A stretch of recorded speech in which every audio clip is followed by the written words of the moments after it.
Total libre expression. 1 minute pour parler sans limite. Amis internautes, bonsoir. Soyez les bienvenus à la 3e émission de Total libre expression. Toute l'équipe MFN Musique vous remercie de l'engouement spectaculaire que vous donnez à notre émission. Isabelle Hoth, de Psycho Avenir, prédira l'avenir d'un d'entre vous, chers amis internautes. Si vous êtes intéressés, contactez mfl-musique@orange.fr. Venez vous faire lire. Pour une voyance. C'est vrai, c'est une voyance que vous faites. Gratuite. Ah, Vous oui, allez faire gratuitement chaque semaine dans notre compagnie. oui, oui, venez nombreux, faut leur dire. Mais pas tous en même temps. Bon, ce soir, notre premier invité, on a un plateau très très riche ce soir. Tout d'abord, une actualité d'une de nos invitées de la semaine passée, Caroline Hoth, fait que malheureusement, elle n'a pas pu nous rejoindre ce soir. Il était prévu qu'elle soit des nôtres. Voilà, elle a fait partie comme certains d'entre nous, la plupart d'entre nous d'ailleurs ce soir, elle a fait partie des gens qui avaient souhaité revenir s'exprimer pendant une minute, pendant l'émission. Voilà, on a reçu un téléphone comme quoi elle ne pourrait pas nous rejoindre. Je crois que vous prendrez la parole à sa place, d'après ce que j'ai compris. Avant de vous entendre, on va recueillir, vous l'avez rencontré la semaine passée, notre amie Sandra. Bonsoir. Bonsoir Sandra. Alors en quelques mots, donc, je vous laisse vous présenter. Oui, donc moi, Sandra Placereau, de l'agence de rencontres et de loisirs Aimez-moi. Donc voilà, je tiens une agence de rencontres sérieuse et puis j'organise des soirées. C'est bien vous, la semaine passée, qui avez présenté Aimez-moi et tout de suite donné votre numéro de téléphone juste après, c'est ça? Est-ce que vous avez eu beaucoup d'appels? J'ai eu des appels, oui, j'ai eu des appels. D'accord. Est-ce que, encore une question, est-ce que les appels que vous avez eus étaient des internautes sains ou est-ce que c'était des gens déglingués? Alors, les déglingués, je les filtre. Mais est-ce qu'il y en a eu? Ils vont voir ailleurs. J'en ai pas eu particulièrement cette semaine. Encore une question, est-ce que vous avez eu beaucoup d'amoureux? Parce que une jolie fille comme vous qui est ici et qui dit, ben voilà, moi je m'appelle, enfin mon association s'appelle Aimez-moi avec mon numéro de téléphone, vous avez dû être assailli, non? C'est le numéro de téléphone de l'agence. S'ils m'appellent, je saurai les guider vers d'autres filles charmantes. Bon Sandra, c'est très sympa de vous revoir ce soir. Vous avez 1 minute, on vous donne la parole. Encore une question, vous voulez débattre? Alors vous voulez vous exprimer en solo? Cette fois, je vais ouvrir le débat. Vous ouvrez le débat, donc c'est 1 minute 30. Je précise que cette place était celle de Caroline par déontologie et pour la soutenir, on a décidé de ne pas la remplacer ce soir. C'est parti, vous avez 1 minute 30, on vous écoute, merci. À l'approche des fêtes de fin d'année, Noël, jour de l'an, donc un moment assez féerique pour la majorité d'entre nous, sauf que pour les personnes qui sont seules, voilà, la solitude, ça n'a rien de magique dans ces moments-là. On a envie d'être accompagné. Donc voilà, moi j'organise des soirées. Là j'ai 2 dernières soirées avant 2013, histoire de se changer les idées, d'être entouré, de s'amuser, de rire, de discuter, de faire des connaissances, mais aussi de se faire des amis. Hein. C'est aussi bienvenu, ça fait du bien. Le débat est ouvert donc. Hein. Le débat est ouvert. Je peux vous poser une question. Est-ce que vous côtoyez les clubs échangistes? Est-ce que Chacun fait ce qu'il veut de oui, bien sûr. D'où ma question, hein, c'était pas un rendez-vous. Hein. Moi, chacun fait ce qu'il veut de sa vie sexuelle. Moi, on me demande des rencontres sentimentales. Après, la vie sexuelle de chacun, à partir en couple. Il y a un lien quand même. Il faut, mais bon, on me demande des sentiments, et après, il y a des échanges, pas forcément échangistes, mais bon, libre à chaque couple de vivre sa sexualité, voilà. D'accord. Mais voilà, moi je voulais vous parler des 2 prochaines soirées que j'organise, 2 soirées très différentes, une pour danser, pour les gens qui aiment ça, soirée dansante avec un DJ, voilà, très bonne ambiance, on s'éclate, on rigole bien, les gens se font des amis, et puis mieux, des relations sentimentales. Donc le 15 décembre à Saint-Jean-d'Angély, je fais une grosse soirée dansante. Et pour le 15 décembre, c'est quel jour? Ça tombe quel jour? Un samedi. Un samedi, ouais, d'accord. Et puis le samedi 24 novembre, je fais une soirée débat conférence à Saintes. Le 24 novembre à Saintes, où ça? Avec un coach au Café des Latitudes. Oh, au Café des Latitudes. Merci infiniment. Merci pour ce témoignage. Non, le débat est fini. La prochaine fois que vous ouvrirez le débat, si vous faites l'honneur de revenir, j'ai une question que je n'ai pas eu le temps de vous poser. Comme quoi, 1 minute 30, c'est vraiment, vraiment court. Hein. Vraiment court. Donc je ne saurais pas la question aujourd'hui. Non. D'accord. Il faudrait que je revienne alors. C'est bien qu'ici, on ne se parle pas avant le début de l'émission. Sandra, merci infiniment pour être venue. Vous savez bien votre maman qui nous envoie des messages magnifiques. J'y manquerai pas. Et on aura le plaisir, j'espère, de l'accueillir une fois ici en direct. Bon, et bien, très bien. Maintenant, on vous a déjà accueilli, en fait. Oui, oui, oui. Isabelle. Isabelle, d'ailleurs, vous écrivez ça.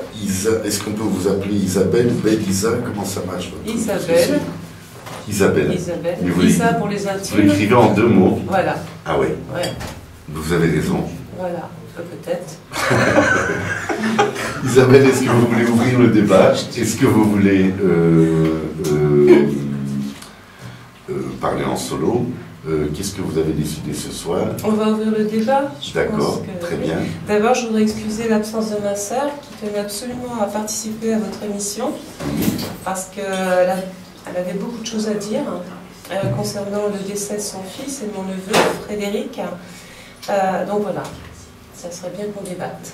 D'accord. On vous écoute. Donc ce matin, j'ai ma fille qui est au lycée à Recouvrance, ma fille Eva, qui était tout le temps avec Frédéric, donc évidemment elle suit l'actualité. En plus, elle me dit, maman, est-ce que tu as vu le Sud-Ouest? Ça se passe. Ma sœur continue d'être en colère. Bonsoir. Bonsoir. Bonsoir. Bonsoir Caroline. Excusez-moi, je pensais être ce soir présent pour vous parler de mon fils. Et suite au Sud-Ouest de ce matin, où j'ai été avertie par le journal de la décision du procureur, du coup je suis venue aujourd'hui vous en informer, car je suis vraiment révoltée de la justice de notre pays, la France. Mon fils est décédé au Vegas le 3 mars 2012. Il a été fait 3 autopsies sur mon fils. Ils n'ont rien décelé, ni alcool, ni drogue. Et à l'heure d'aujourd'hui, j'ai pris rendez-vous au tribunal de Saintes pour voir monsieur le procureur qui m'a reçu dans les minutes que j'ai demandé à le voir. Caroline, c'était pas un rendez-vous, hein? Non, non, non.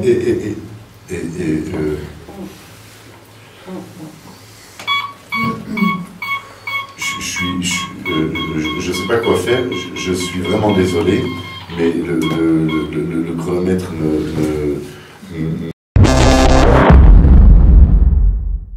On est tous unanimes, on pense que son histoire est importante et on est tous d'accord ce soir pour te donner un temps de parole supplémentaire, si tu es d'accord.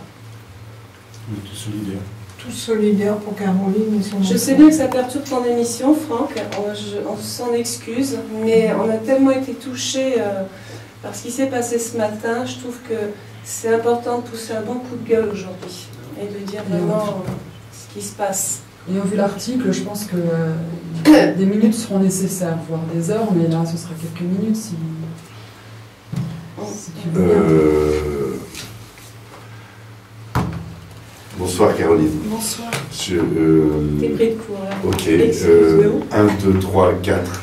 Caroline, 5 minutes. On peut lancer le chrono pour 5 minutes, c'est possible. Caroline nous écoute. Donc j'ai été voir le procureur suite à l'annonce dans le Sud-Ouest de ce matin. Donc sa décision, c'est classé sans suite.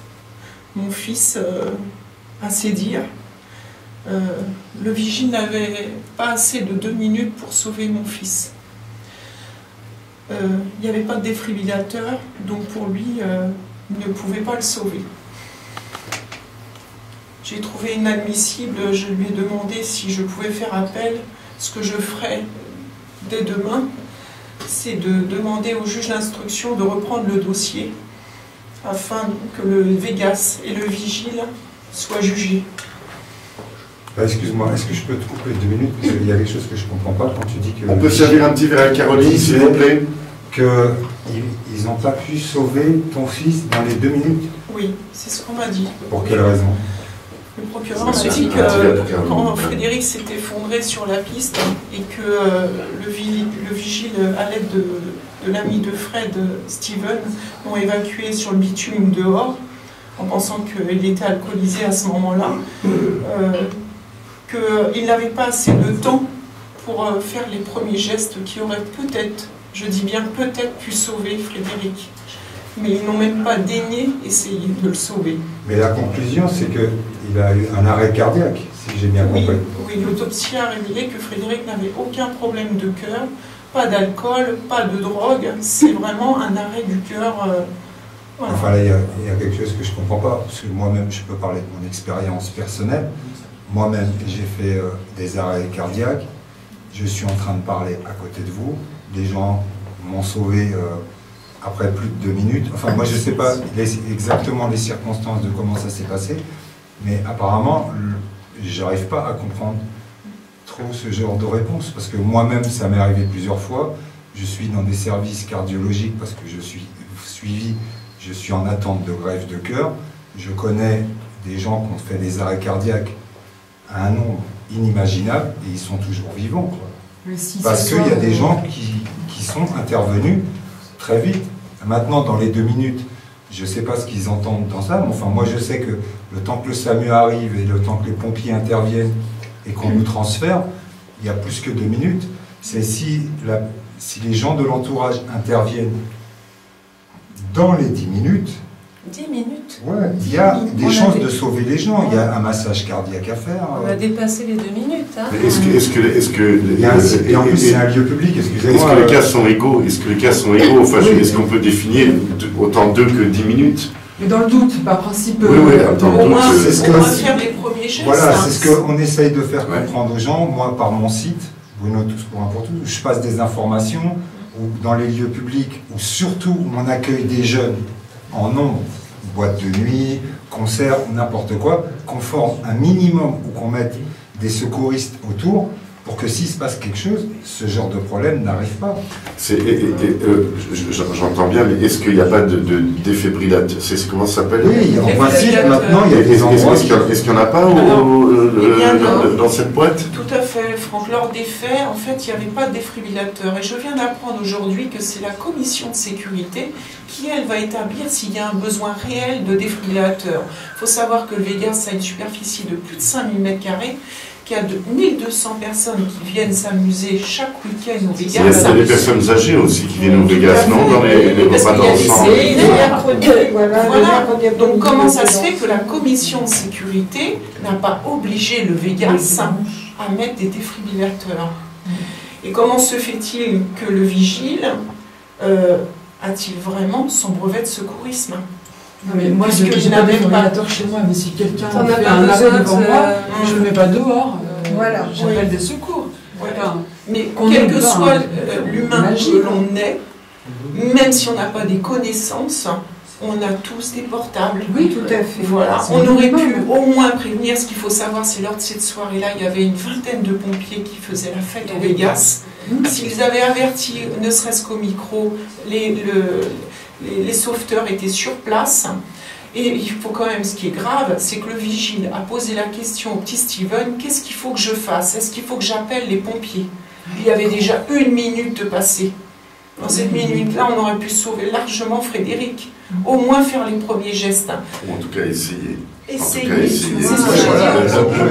débat, il est là, après, j'imagine. Et il y a Eva, c'est important, j'ai ma fille qui a dit qu'il n'y a pas besoin de brevet de secourisme ou de quoi que ce soit pour se servir d'un défibrillateur. Un enfant de 8 ans s'en sert. Tout est écrit. Oui, sauf que donc, là, ma soeur n'en avait pas. Non, mais c'est bien le problème. Et d'ailleurs, depuis, ils en ont mis 2 au Vegas. Voilà. Donc, ils en ont mis 2 parce que ils ont senti qu'ils étaient quelque part aussi responsables de ce qui s'était plus ou moins passé. Hein. Oui. Un mort, pas d'autres morts, quoi. Donc quelque part ils se protègent. Parce que faire quelque chose avant et pas le faire, voilà. Quelque chose m'interpelle quand même, là, comment un procureur de la République de nos jours puisse se permettre de dire Bah écoutez, ce jeune est décédé et c'est classé sans suite. Il n'y aura pas de poursuite. Hein, Non, mais alors, mais vraiment, mais dans quel monde vivons-nous? Moi aussi, j'ai été confrontée à la mort de mon enfant et je pense que ce monsieur n'a jamais subi dans sa vie de parent, n'a pu subir une chose pareille. Parce qu'il ne pourrait pas raisonner d'une telle façon. Moi, je suis outrée en voyant ça. Nanou, on vous a déjà vu moins fâché que ça, Nanou. Je suis outrée. Et là, on est en train de dire, si quelqu'un tombe devant vous, Eh ben, laissez-le. ben, je sais pas, c'est pas Voilà, grave. vous n'avez que 2 c'est pas- minutes, laissez-le mourir. Mais quelle morale on donne à cette histoire, quoi. Tout à Maintenant, fait. il faut réagir, on peut pas laisser Non, entendre mais des... moi je comprends pas et vraiment on est de tout cœur hein, avec vous Caroline hein, et on soutiendra la mémoire de ton fils, crois-moi bien. Et je sais pas, mais je voudrais qu'au moins le président de la République voit cette émission. Parce que c'est vraiment, je trouve ça inadmissible qu'on puisse classer ça sans suite. Moi je suis Ce outrée. qui est incroyable, c'est qu'il y a un procès qui se passe. Il n'y a pas la mère, il n'y a pas le père, il n'y a aucun membre de la famille, elle n'est même pas prévenue par courrier. Donc vous avez appris L'avocat ça en n'est pas fait. là. On n'a rien appris du tout. Je l'ai appris J'ai par ouvert le- Sud-Ouest, j'ai ouvert Tout à mon fait. ordinateur ce matin parce que ma fille m'a dit Ça, c'est assieds-toi, honte. Oui. regarde ce qu'il Vous y a. n'avez pas eu de la justice ou de votre avocat? Non, Vous avez bien un avocat, pardon. Tout à fait. J'ai Maître Lopez Olivier qui, soi-disant, début septembre, devait prendre rendez-vous auprès du procureur en mon nom. Et aujourd'hui, j'ai appris par la bouche du procureur que mon avocat n'a jamais pris rendez-vous avec le procureur. Donc je me sens vraiment, je suis très déçue de la justice. En fait, Et maintenant, voilà, on va je- peut-être apprendre les plaidoiries par journal. Maintenant, c'est peut-être ce qui va se J'ai faire. une Dans quel question, monde vivons-nous, peut-être hein pour essayer de rester dans la construction. Est-ce que seulement c'est possible? J'en sais rien.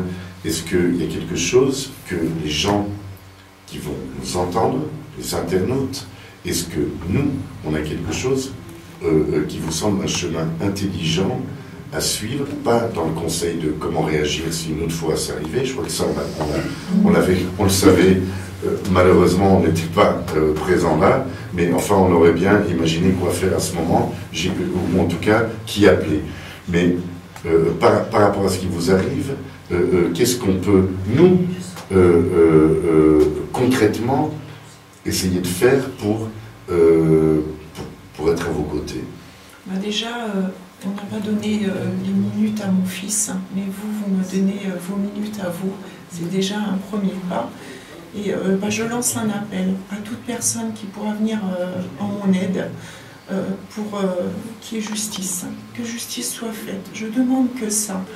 Monsieur le procureur m'a dit aujourd'hui que, en fait, par ma douleur, je voulais un bouc émissaire. Voilà. Ah non, c'est trop facile. Voilà. Non, là, ça me fait sortir de mes gonds lorsque j'entends Je ça. ne cherche pas de bouc émissaire pour combler ma douleur.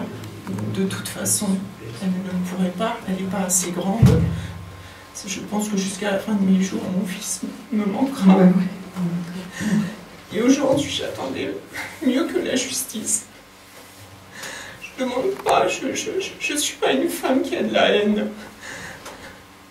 J'ai toujours cru en la justice. Croyez-moi, il m'est arrivé des choses dans ma vie où je pourrais à un moment ou à un autre ne plus y croire. Jusqu'à aujourd'hui, j'y croyais.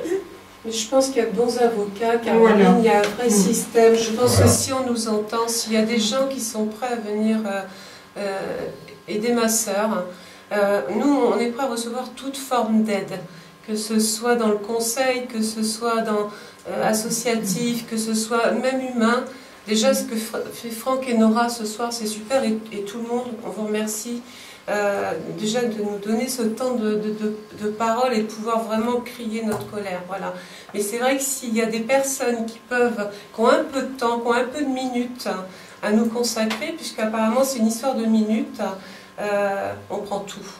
Il faut que la justice soit juste pour chacun d'entre nous, pour chacun Moi, je de nos dirais enfants, pour nos aussi enfants. quelque chose pour les parents qui écoutent, c'est que en entendant ce genre de témoignage, vous vous rendez compte que vos enfants, dans ce genre d'établissement, C'est vrai, ils sont en danger. c'est vrai. Il n'y a aucune sécurité qui est assurée. et les enfants peuvent mourir sur le bord de la route et ça dérange personne. C'est vrai. Nous, on se bat pour essayer de sauver des vies avec France Adot et on essaye de faire des choses. Et de l'autre côté, j'entends qu'il y a des établissements comme ça où il n'y a pas de surveillance médicale, il y a les pompiers sur place, il n'y a personne qui prend la responsabilité de les appeler. Moi, je pense que ça, c'est pour essayer de ne pas avoir de problème au niveau de la boîte de nuit et d'avoir le SAMU qui débarque et tout ça. Donc, on préfère toujours négliger et mettre tout ça de côté et on jette les gosses sur le bord de la route. Moi, je ne suis pas d'accord non plus. Et s'il y a quelque chose à faire avec Caroline, moi, je suis de tout cœur avec elle pour rentrer au niveau de la justice et essayer de régler cette négligence qu'il y a eu au niveau de cet établissement et que ce soit réglé et que le procureur reconnaisse qu'il y a quand même un enfant qui est mort dans cette histoire. Je crois que c'est un débat à plusieurs vitesses parce que, en fait, je pense aucun d'entre nous, et même pas la maman, finalement, ont le pouvoir de définir ce qui est juste, de pas juste. C'est bien pour ça qu'on travaille qu'on vit dans des sociétés civilisées et où on a des gens qui ont des formations et qui, eux, définissent le bien du mal. Ce que je veux dire, c'est que j'entends fort, c'est indignant. Si c'était mon fils, et enfin, je veux dire la douleur. Quand on a des enfants, on la partage instantanément, cette douleur, au premier regard.